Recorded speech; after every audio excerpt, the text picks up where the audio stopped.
Hello friends, நேற்று நம்ம வெண்பொங்கல் ரொம்ப டேஸ்ட்டாக எப்படி செய்கிறதுன்னு பார்த்தோம்.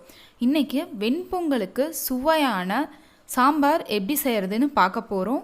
வாங்க பார்க்கலாம். இது போன்ற அருமையான ரெசிபிகளை தெரிஞ்சுக்க அம்மா சமையலறை சேனலை சப்ஸ்கிரைப் பண்ணுங்கள். அப்படியே அந்த பெல் ஐக்கானையும் கிளிக் பண்ணுங்கள். தேவையான பொருட்கள் என்னென்னு பார்த்துடலாம். காஃபி கப்பில் 1 கப் அளவுக்கு பாசிப்பருப்பு எடுத்து தண்ணியில் நல்லா போட்டு கழிஞ்சு எடுத்துக்கலாம். நல்லா 2 தண்ணியில் வாஷ் பண்ணி எடுத்துக்கோங்க. ஒரு பாத்திரத்தில் தண்ணியை நல்லா சூடு பண்ணி அதில் கழிஞ்சு எடுத்து வச்சுருக்க பாசிப்பருப்பை சேர்த்திக்கலாம். பாசிப்பருப்பு சேர்த்திட்டு பருப்போட 1/2 டீஸ்பூன் அளவுக்கு விளக்கெண்ணெய் சேர்த்திக்கலாம். சேர்த்திருக்க பாசிப்பருப்பு ஒரு கொதி வந்ததும் ஒரு உருளைக்கிழங்கு நல்லா பொடி பொடியாக கட் பண்ணி வச்சுருக்கேன், அதையும் சேர்த்திக்கலாம்.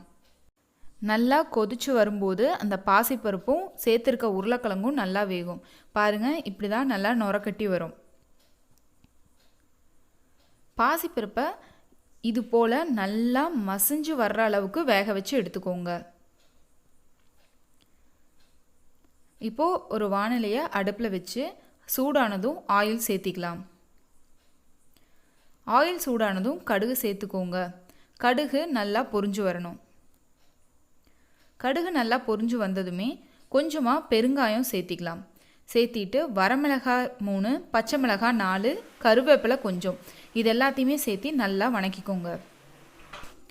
மிளகாய் எல்லாமே நல்லா வணங்கினதும் எடுத்து வச்சுருக்க சின்ன வெங்காயம், ஒரு பெரிய வெங்காயம் நீள்வாகில் கட் பண்ணி வச்சுருக்கேன், அதையும் சேர்த்திக்கலாம்.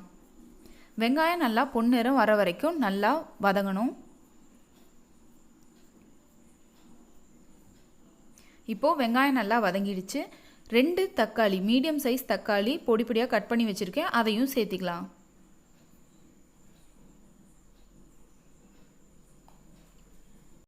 தக்காளி நல்லா மசிஞ்சு வர்ற வரைக்கும் வணக்கிட்டே இருங்க. இப்போது ஓரளவுக்கு நல்லா மசிஞ்சு வந்துருச்சு. இதோட வேக வச்சு வச்சுருக்க பாசிப்பருப்பை சேர்த்திக்கலாம். இப்போது சாம்பாருக்கு தேவையான அளவுக்கு உப்பு சேர்த்திக்கலாம்.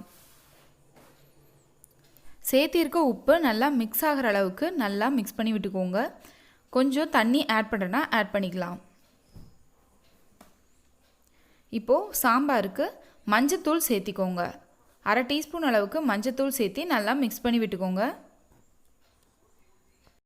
சேர்த்திருக்க பாசிப்பருப்பு, தக்காளி, வெங்காயம் எல்லாமே சேர்ந்து நல்லா ஒரு கொதி வரணும். அது வரைக்கும் நல்லா கொதிக்க விட்டுக்கோங்க.